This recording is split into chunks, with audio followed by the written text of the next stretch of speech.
Minister. With permission, Mr Speaker, I will answer questions 6, 7 and 8 together. Humanitarian preparedness and response is one of the Foreign Office's 7 priorities under the leadership of my right honourable friend, the Foreign Secretary, and is a priority for UK's aid budget spend this year. The FCDO will spend £906 million to maintain the UK's role as a force for good at the time of crisis. We have been consistently one of the largest bilateral humanitarian donors globally. Since 2015, the UK has provided over £11.1 billion in humanitarian funding. But it's not all about money. The FCDO is uniquely placed to bring together diplomatic clout and humanitarian expertise to ensure the drive for more effectiveness in the response to humanitarian crisis, in preparedness, and an example of this is the G7 Famine Compact. Red. In that case, Mr Speaker, what is his message to constituents in Glasgow North who have donated in good faith to UK government aid match programmes such as those run by Mary's Meals or War Child, who have now been told that the match funding they were expecting for every pound donated by a member of the public will be delayed into next year at least? That is delaying and slowing down vital life-saving humanitarian work. So when are the aid match funds going to be released, and hopefully sooner rather than later? Minister. As my colleagues have said, he answers his question in his question, but I do pay tribute to the generosity of spirit of the people of the UK, all parts of the UK, who have contributed to humanitarian relief causes. I also pay tribute, of course, to the excellent work of the FCDO members of staff who are based in East Kilbride and the fantastic work that they do.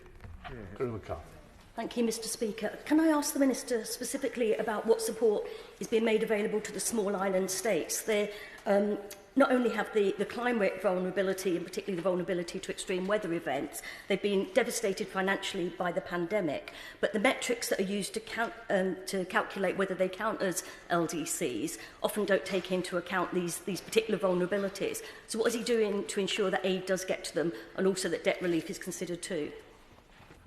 Minister. Mr Speaker, the point she makes is an important one, and we do take our responsibility to small island nations seriously. It doesn't necessarily fall within the humanitarian spend, which is, of course, designed for more acute need, but we will, of course, through things like COP26, take into consideration the factors which are difficult for small nations, whether they be island nations or otherwise, to deal with, and that will always remain a serious piece of work in the FCDA. Wyn Thompson. Mr Speaker, the ODA budget, before it was cut, would have amounted to 1% of COVID borrowing. Now, we all know that the motion that passed last week essentially spells the end of the 0.7% commitment. Now, in the absence of the development strategy from the Department, which continues to be delayed, is it now the case for the Government that those who need help the most are relegated to the bottom of the pile, while everyone to wait for everything else to be done, rather than put front and centre of foreign policy? Hear, hear. Minister.